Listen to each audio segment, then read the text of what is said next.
Hello, dear children. How are you all? I hope you all are fine. Okay, children. आज की video में मैं bilingual language का use करूँगी और यहाँ पे मैं आपके साथ में जो द लेबनम टॉप है ये आपकी पोएम नंबर 2 है हॉर्नबिल बुक से ऑफ क्लास 11, ठीक है। उसकी समरी को डिस्कस करूँगी, ठीक है। तो आप लोग ध्यान से सुनिएगा और आपको वीडियो अच्छी लगेगी तो at the end of the you just watch the video till the end. और एंड में आप इसको शेयर भी करना है आपने और सब्सक्राइब करना है, लाइक भी करना है, ठीक है। So let's begin. The poet describes his experience of what he witnesses in the laburnum tree. अब ये जो पोएम है इसका टाइटल है the laburnum top. Laburnum top मतलब एक लेबनम ट्री है, उसकी टॉप की बात हो रही है, वो कैसा दिख रहा है।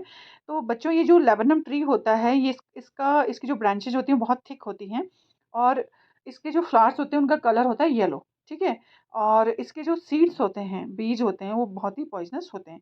तो यहाँ पे पोइट ने लेबनम ट्री और एक बर्ड गोल्ड फिंच होती है जिसका भी बॉडी का कलर जिसका येलो होता है और उसका जो चेहरा होता है उस पे ब्लैक कलर के ऊपर वाइट स्ट्राइप लगी होती हैं, ठीक है।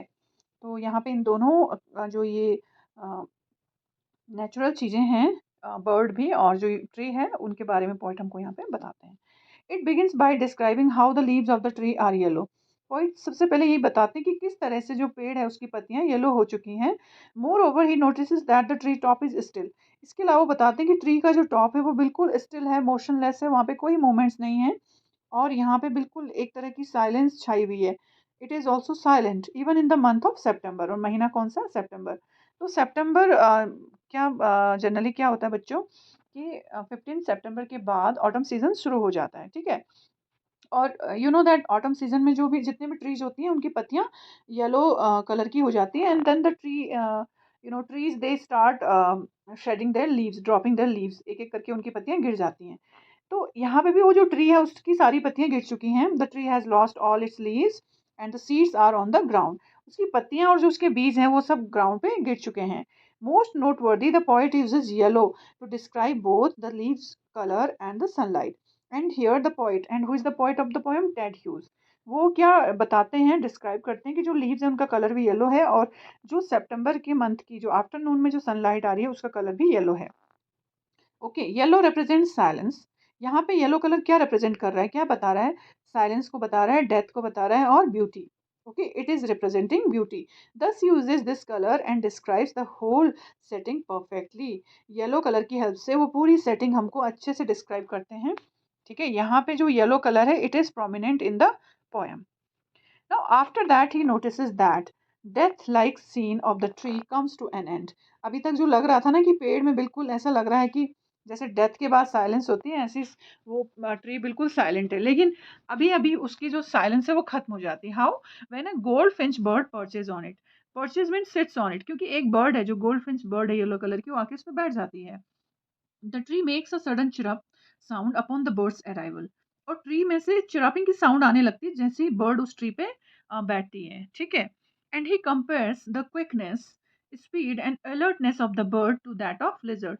और यहाँ पे जो पॉइंट है वो जो बर्ड है उसकी क्विकनेस को, उसकी स्विफ्टनेस, जो आने की जो तेजी है उसको, स्पीड को, अलर्टनेस को, अलर्टनेस मतलब वो बहुत ज़्यादा विजिलेंट है, उसको किससे कंपेयर करते हैं? लिजर्ड से, ठीक है। क्योंकि लिजर्ड भी बहुत ही स्विफ्ट होती है एंड हम पता नहीं कर पाते क्योंकि उसका जो लोअर सरफेस होता है वो बहुत सॉफ्ट होता है, तो वो कब एक जगह से दूसरी जगह मूव कर गई इसका पता हमको नहीं चल पाता है।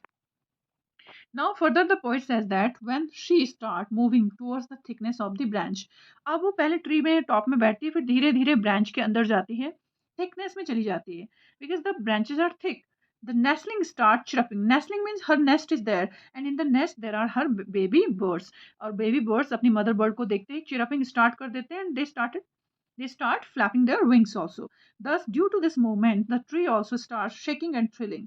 अब उनके मूवमेंट से, क्योंकि जो मदर बर्ड है मोस्ट प्रोबेबली वो फूड लेके गई होगी अपने बच्चों के लिए, तो जैसे ही वो बेबी बर्ड्स जो है अपनी मदर को देखते हैं वो शेक शुरू कर देते हैं। वो ट्री में शेकिंग होती है तो ट्री भी शेक करता है। Shake means trembling and thrilling means excitement. वो एक तरह का एक्साइटमेंट शुरू हो जाता है ट्री में। Thus we notice how the poet gives two contrasting sceneries while describing the tree.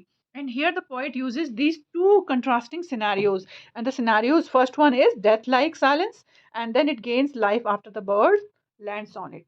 Lands means sits on it. जैसे ही बर्ड आती है तो वो जो साइलेंस है वो एकदम खत्म हो जाती है और यहाँ पे एक एक्साइटमेंट शुरू हो जाता है।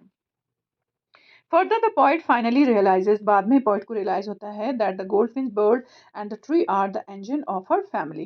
Poet goldfinch bird को और उस tree को उसकी family जो है उसका engine मानते हैं, क्योंकि engine का जो role होता है किसी भी vehicle में, it is very very important, it is vital. Okay, so यहाँ पे भी जो bird और tree है वो जो बच्चे हैं जो उसकी family है उनकी लाइफ में बहुत बड़ा रोल प्ले करते हैं, ठीक है। क्योंकि जो उनका नेस्ट है वो ट्री पे बना है और जो मदर है वो उनके लिए फूड लेके और उनका जो जितना भी लुक आफ्टर करती है। When she brings food for the little birdies she moves to the end of the other branch. मतलब जब वो अपने बच्चों को खाना दे देती है तो उसके बाद वहां से उड़ के वो जो ट्री की जो ब्रांच है उसकी एंड पे बैठ जाती है। Now here he describes the birds appearance. अब वो बताता है कि वो बर्ड दिखने में कैसी है। It has a striped face which is dark in color. Dark means black in color. Okay. After that, her body is yellow and thus, blends. Blends means mixes with the yellow leaves of the tree. अब यहाँ पे जो bird है उसका colour और जो tree की जो लेबनम ट्रीज की जो लीव्स हैं उनका कलर एक जैसा है, ठीक है। Finally after reaching the branch and she makes rather sweet chirping sound. अब जब वो ब्रांच के एंड पे अपने बच्चों को खाना खिलाने के बाद एंड पे बैठती है तो एक अच्छी सी साउंड निकालती है। And the poet compares this sound to whispering as she flies away in the limitless sky. Poet कहता है कि ये साउंड एक तरह की विस्परिंग साउंड है और उसके बाद वो बर्ड उस जो हमारा अनलिमिटेड स्काई है उसकी तरफ उड़ जाती है। Thus, after the bird leaves the tree, the laburnum tree once again becomes silent and death-like. अब जब बर्ड वहां से उड़ के चली जाती है तो ट्री फिर से अपनी जो प्रीवियस पोजीशन है उसी में आ जाता है। It becomes still and silent and it seems death like. Okay, now dear children, let's sum up the summary. And here we learn about the sweet and nurturing relationship between the tree and the bird and how they both play such important roles in their lives. Okay, and thus the poem ends. So, dear children, thanks for watching. Please share the video, like the video, and also subscribe to my channel. Thank you so much.